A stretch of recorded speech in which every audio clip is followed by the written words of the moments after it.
રાધે રાધે, જય સિયારામ. આપણે શ્રી શ્રી ગયા પ્રસાદ પંડિતજીનું ચરિત્ર ચાલે છે. ગયા પ્રસાદ પંડિતજીના ચરિત્રમાં આપણે આગળ વધીએ તો ગયા પ્રસાદ પંડિતજી દીનતાની સાકાર મૂર્તિ હતા. એની અંદર દીનતા ખૂબ ભરેલી હતી. જીવનમાં ક્યારેય એમને અહંકારની વાત ઉચ્ચારણ કરી નથી. જીવનમાં ક્યારેય નહીં, મતલબ અહંકાર પૂર્વક તો ઈ ક્યારેય બોલ્યા જ નથી. ગયા પ્રસાદ પંડિતજી અહીંયા એમ કે છે કે કોઈ રાજાનો રાજકુમાર હોય અને ઈ રાજાનો રાજકુમાર હોય ને એને સ્વપચની કોઈ દી છાયાનો સ્પર્શ ન થાય એમ. કારણ કે રાજકુમાર જયારે ફરવા નીકળે કે બારે નીકળે ત્યારે લોકો એમ કે છે દૂર હટો, દૂર હટો, દૂર હટો. એટલે સ્વપચ વ્યક્તિની છાયા પણ રાજકુમાર ઉપર પડતી નથી. રાજકુમારનું મહત્વ એવડું હોય કે સ્વપચની છાયા પણ એના ઉપર પડતી હોતી નથી. એવી જ રીતે અહંકાર છે એ સ્વપચ છે અને ગયા પ્રસાદ પંડિતજી છે એ રાજકુમાર છે. ગયા પ્રસાદ પંડિતજીની ઉપર અહંકારની છાયા ક્યારેય પડી નથી. એવા દિવ્ય મહાપુરુષ. એમ અહંકાર તો શું સ્પર્શ કરે એ મહાપુરુષને, એનામાં દીનતા જ એવડી હતી. અને જેવી રીતે વૃક્ષોમાં ફળ લાગે છે તો વૃક્ષો નમી જાય છે, એ જ રીતે ગયા પ્રસાદ પંડિતજી દીનતાના કારણે ઝૂકી ગયા હતા. દીનતા માણસને ઝુકાડે છે અને અહંકાર માણસને વાંસના લાકડાની જેમ અકડું રાખે છે. બિલકુલ. તો અકડું ન બનવું જોઈએ. મહાભારતમાં એક કથા આવે છે. કથા એવી આવે છે કે બધી નદીઓ અંતે વહેતી વહેતી સમુદ્રની અંદર મળે છે. બધી નદીઓનું એક જ લક્ષ્ય છે, સમુદ્ર સાથે મિલન. કે સમુદ્રમાં અમે, કારણ કે સમુદ્રમાંથી જ એની ઉત્પત્તિ થઈ છે એટલે એનું ખેંચાણ સમુદ્ર તરફ છે. અને નદીઓને સમુદ્ર હારે મળતા કોઈ સંસારની તાકાત રોકી શકતી નથી. કારણ કે જ્યાંથી જીવની ઉત્પત્તિ થઈ છે ને ત્યાં એને જાવું જ પડે. જેમ સમુદ્રમાંથી નદી ઉત્પન્ન થઈ એટલે નદીને સમુદ્રમાં જાવું જ પડે, એ જ રીતે મનુષ્યનો આત્મા ભગવાનમાંથી નીકળ્યો છે, એને ભગવાન પાસે જાવું જ પડશે. બિલકુલ. એ વગર એનો ઉદ્ધાર કદાપી સંભવ નથી.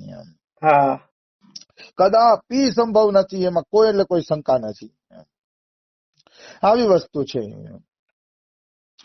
તો વાત એવી છે કે નદીઓ બધી સમુદ્રને મળી તો સમુદ્ર છે કે હે નદીઓ, તમે મારી અંદર કચરો લઈ આવો છો, ગટરનો લઈ આવો છો, તમે વૃક્ષો લઈ આવો છો, મોટા મોટા પથ્થર પહાડ જે કઈ હોય ને બધાને વહાવીને તમે મારી અંદર લઈ આવો છો.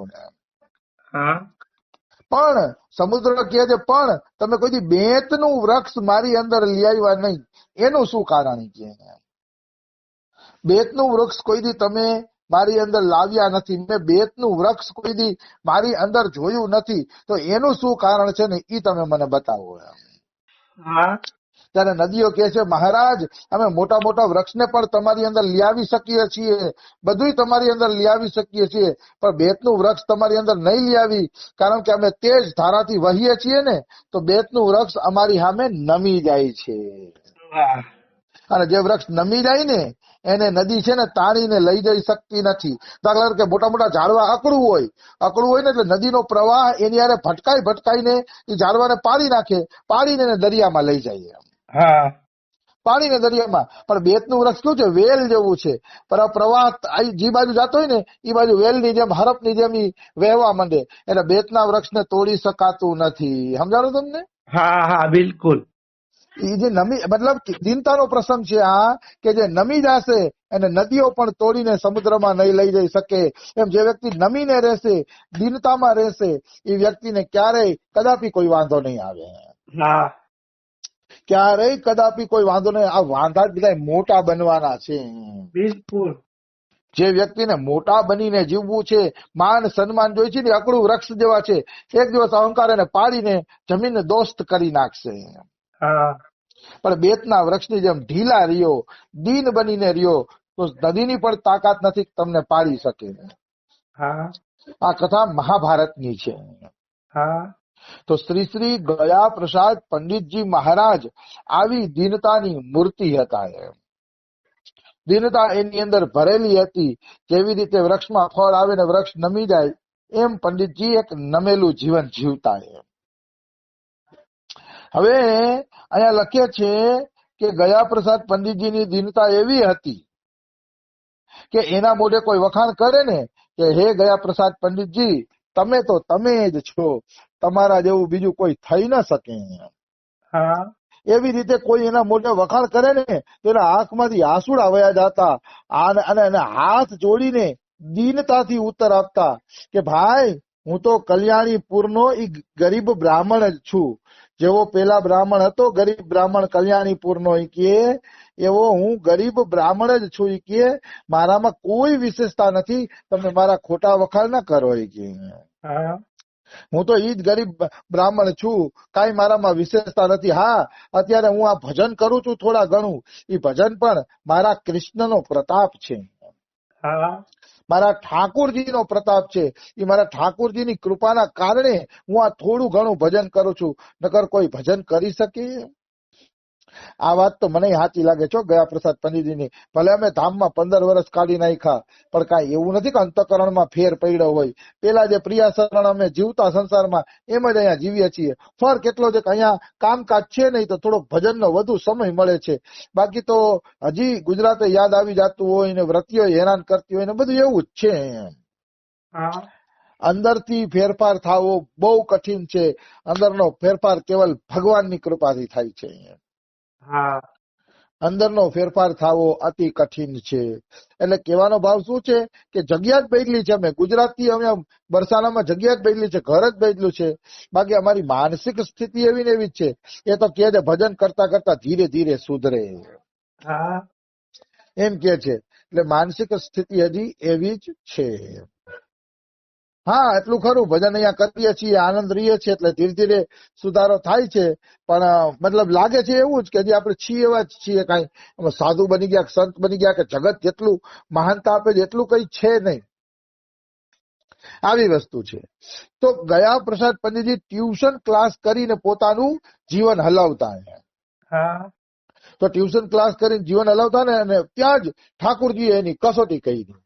હા ઠાકોરજી એની કસોટી કરે છે. ટ્યુશન ક્લાસ કરીને જીવન હલાવતા હતા, એમાં ઠાકોરજી એની કસોટી કહી હતી. હા ઠાકોરજીએ કસોટી એવી કહી હતી કે સરકારે આદેશ જારી કર્યો. આદેશ એવો જારી કર્યો કે 14 વર્ષનું છોકરું સરકારી નિશાળમાં જ ભણશે, પ્રાઇવેટ પાઠશાળામાં ભણશે તો પ્રાઇવેટ ટ્યુશન કરવા વાળા ઉપર કાર્યવાહી કરવામાં આવશે. હા છોકરું સરકારી નિશાળમાં જ ભણવું જોઈએ, બારે ભણવું જોઈએ જ નહીં. આવો તો સરકારે નિયમ બનાવી નાખ્યો. હા એટલે ગયા પ્રસાદ પંડિતજીની જે ટ્યુશન ક્લાસની પાઠશાળા હતી, એ ટ્યુશન ક્લાસની પાઠશાળા બંધ થઈ ગઈ. હા એ ટ્યુશન ક્લાસની પાઠશાળા એની બંધ થઈ ગઈ. એટલે આજીવિકાની સમસ્યા આવી ગઈ કે હવે આજીવિકા કઈ રીતે પૂરી કરશું. હા પછી આજીવિકાનું કોઈ સાધન ન રહ્યું ગયા પ્રસાદ પંડિતજી પાસે. હા પણ ધન્ય છે પ્રભુના ભક્તોને, આજીવિકાનું સાધન રીએ તોય ભલે, આજીવિકાનું સાધન ન રીએ તોય ભલે, પ્રભુના ભક્તો પ્રભુના ભરોસે નિર્ભય હોય છે. બિલકુલ. એને વિશ્વાસ જ છે કે પ્રભુ કાંઈક ને કાંઈક વ્યવસ્થા કરી જ દેશે. જેને દાંત આપ્યા છે એ ચાવવાની વસ્તુ આપી જ દે છે, હા નિશ્ચિત આપે છે. એમાં કોઈ એટલે કોઈ શંકા નથી. તો જો ગયા પ્રસાદ પંડિતજીની જીવિકાની સમસ્યા ઘણીવાર સામે આવી, પણ એ જીવિકાની સમસ્યામાંથી પંડિતજી બધી રીતે પાર નીકળી ગયા છે. હા બધી રીતે પંડિતજી પાર નીકળી ગયા છે, નિશ્ચિત, એમાં કોઈ શંકા નથી. તો ગયા પ્રસાદ પંડિતજીની પાઠશાળા બંધ થઈ ગઈ. એટલે ગયા પ્રસાદ પંડિતજીના હિત ઈચ્છવા વાળા જે મિત્રો હતા, એ મિત્રો ગયા પ્રસાદ પંડિતજી પાસે આવ્યા.